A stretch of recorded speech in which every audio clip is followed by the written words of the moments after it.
بسم اللہ الرحمن الرحیم۔ السلام علیکم۔ مزمل وائس آفیشیل میں خوش آمدید۔ ارے مہرو کہاں مر گئی؟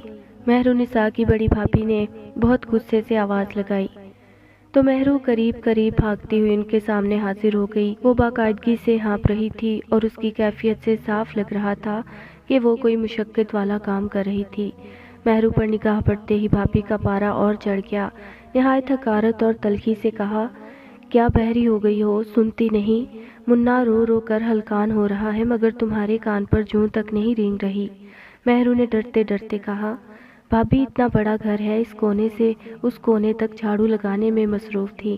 میں گھر کے دوسرے حصے میں تھی، مننے کی آواز نہیں سن سکی۔ اس جواب پر بھابھی کا پارا اور بھی چڑھ گیا۔ کہنے لگی کہ اچھا ہمارا کھاتی ہو اور ہم ہی پر کراتی ہو، کمال وقت آ گیا ہے۔ مہرو نے بہت کوشش کی کہ صفائی پیش کر سکے مگر بھابھی نے تو جیسے اپنے کان ہی بند کر رکھے تھے۔ جھٹ سے اپنے شوہر اور مہرو کے بڑے بھائی کو آواز لگائی، اجی سنتے ہو؟ ذرا یہاں آئیں، دیکھیں ذرا اپنی بہن کے کرتوت، کس طرح مجھ سے زبانیں چلا رہی ہے۔ بھائی صاحب کمرے میں داخل ہوئے تو ان کی تیوریوں پر پہلے ہی سے بل تھے۔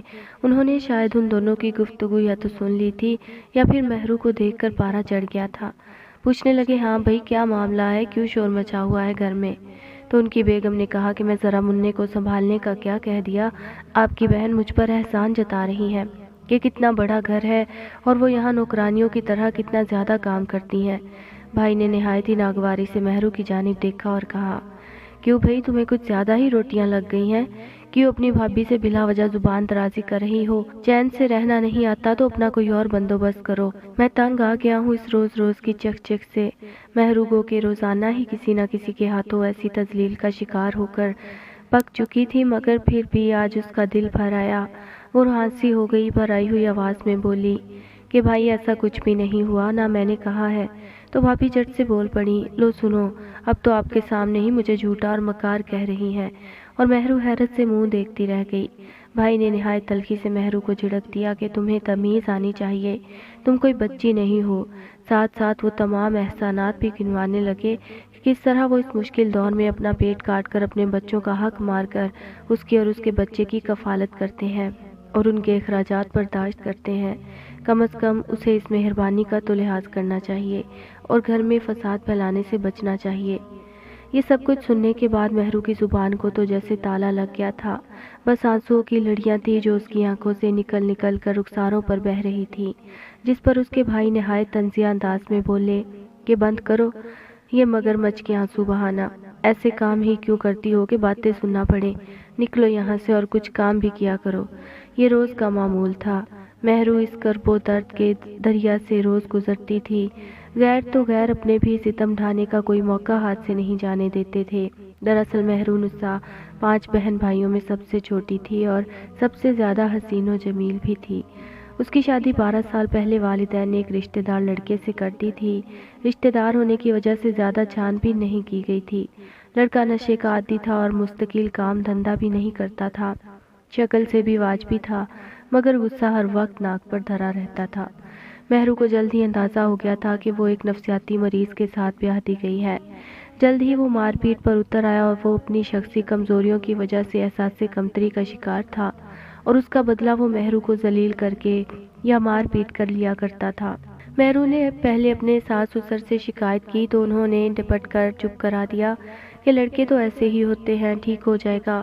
جب تشدد بہت بڑھا تو اس نے اپنے والدین اور بڑے بھائیوں کو صورتحال سے آگاہ کیا۔ والدین نے یہ کہہ کر بات ختم کر دی کہ بیٹا گزارا تو کرنا ہی پڑے گا۔ اس طرح 2 سال گزر گئے، ایک بیٹا بھی ہو گیا، کچھ تبدیلی نہیں آئی بلکہ غصہ اور بھی شدید ہوتا چلا گیا۔ پھر ایک دن یوں ہوا کہ وہ مہرو کو مار مار کر جب تھک گیا تو اس نے طلاق دے دی اور بچے سمیت اپنے گھر سے نکال دیا۔ وہ روتی پیٹتی والدین کے گھر آ گئی۔ اب مجبوراً والدین کو اسے گھر میں رکھنا پڑا۔ اس طرح وہ ایک جہنم سے نکل کر دوسرے جہنم میں آ گری۔ وہاں ایک ظلم کرتا تھا جبکہ یہاں ظالموں کی فوج موجود تھی۔ یوں مہرو گزشتہ 10 سال سے اپنے سگوں کے ہاتھوں ذلت و خفت بھری زندگی گزارنے پر مجبور تھی۔